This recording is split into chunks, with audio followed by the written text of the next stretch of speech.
একটা কুত্তা যদি আন্দোলন করে রাস্তায় বসে আপনার ভাষা বুঝবেন, কিন্তু কুত্তা কিন্তু আন্দোলন আমার প্যান্ট দে, আমার জামা দে, আমার এই দে, আমি কেন ল্যাংটা ঘুরবো রাস্তায়, এই দাবি তো কুত্তার করার কথা। শরীর আমার, ডিসিশন আমার। আপনার শরীর এখন চাইতেছে অমুক একটা মহিলার সাথে আকাম করতে, আপনি আপনার ডিসিশন নিয়ে আপনি আকাম করবেন? এখন পর্যন্ত বাংলাদেশে বেস্ট এডুকেশন প্রাইমারিতে, আপনি কোন ইংলিশ মিডিয়াম ওই কেজি 1, 2, 3, 4 কেজি 5 কেজি 1, 2 মন ওইগুলোতে এখন এরকম ভালো শিক্ষা না, কারণ এটা ব্যবসা প্রতিষ্ঠান।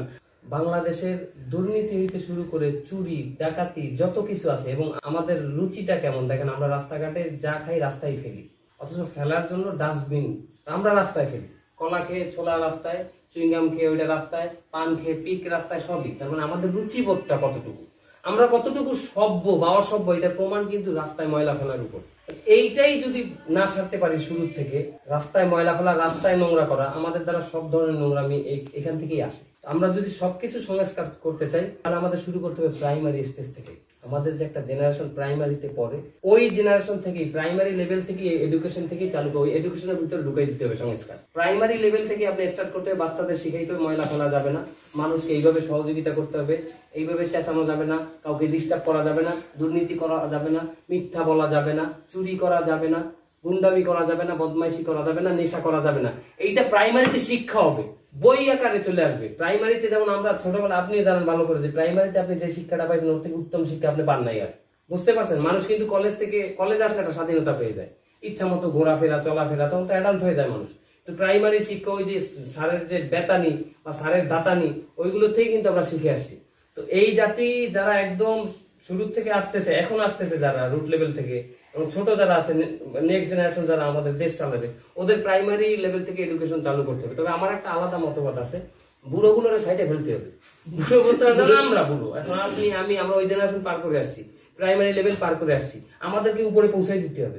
এখন পর্যন্ত বাংলাদেশে বেস্ট এডুকেশন প্রাইমারিতে, আমি সবার সাথে চ্যালেঞ্জ করতেছি, এখন পর্যন্ত বাংলাদেশের বেস্ট এডুকেশন প্রাইমারিতে আপনি কোন ইংলিশ মিডিয়াম ওই কেজি 1, 2, 3, 4 কেজি 5 কেজি 1, 2 মন ওইগুলোতে এখন এরকম ভালো শিক্ষা না, কারণ এটা ব্যবসা প্রতিষ্ঠান। ভাই আপনি ইংলিশে আন্দোলন করলে হবে, আপনি হাউমাউ করে কথা বললে হবে? একটা কুত্তা যদি আন্দোলন করে রাস্তায় বসে আপনার ভাষা বুঝবেন, আপনার ভাষা বুঝবেন, কিন্তু কুত্তা কিন্তু আন্দোলন আমার প্যান্ট দে, আমার জামা দে, আমার এই দে, আমি কেন ল্যাংটা ঘুরবো রাস্তায়, এই দাবি তো কুত্তার করার কথা।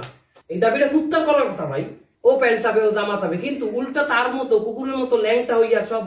আপনি চিন্তা করেন, আপনার বাচ্চা একটা মহিলার সামনে ওড়না খোলা দিয়ে আন্দোলন করবে, আপনি চাবেন আপনার বাচ্চা সেখানে যায় ওই আন্দোলন? আমার ডিসিশন আমার, হ্যাঁ শরীর আমার ডিসিশন আমার, তাহলে কেন আপনি আমার জায়গায় হস্তক্ষেপ করতেছেন রে ভাই? আপনি যদি শরীর আপনার আর ডিসিশনই আপনার হন, তাহলে যে বডি বিল্ডার সে কবে আমার শরীর আমার ডিসিশন, আমি ডাকাতি করে খামো, আমার এই শরীরে তো আমার বৈশা, আমার এই শরীরে বৈশা, আমার তো সোনপাপড়ি প্যাকেট করা আমার মানাইতেছে না, আমার শরীর এমন একটা তেজ, আমি অনরে মারবো। এই কথা বললে হবে? শরীর আমার, ডিসিশন আমার। আপনার শরীর এখন চাইতেছে অমুক একটা মহিলার সাথে আকাম করতে, আপনি আপনার ডিসিশন নিয়ে আপনি আকাম করবেন? সমাজ ব্যবস্থা একটা নিয়ম শৃঙ্খলা আছে না? আর আমরা ইসলাম ধর্মের মানুষ, 90% মুসলিমের দেশে আপনি ইসলামের বিরুদ্ধে যায় কাজ করবেন, এই কলিজা আপনার এটা দিচ্ছে। আপনি শরীর আমার, আইন আমার, এটা যায় আপনি অ্যামাজনে দেখাবেন, ওইখানে ল্যাংডা হয়ে ঘোরে মানুষ, অ্যামাজনের মানুষ ল্যাংডা হয়ে ঘোরে, উলঙ্গ, ওদের কালচারই এরকম, ওইখানে যায় দেখাইতে পারেন যে এটা একটা ভদ্র সমাজ নষ্ট করার জন্য তো আপনি আপনার এই পদক্ষেপ গ্রহণযোগ্য না।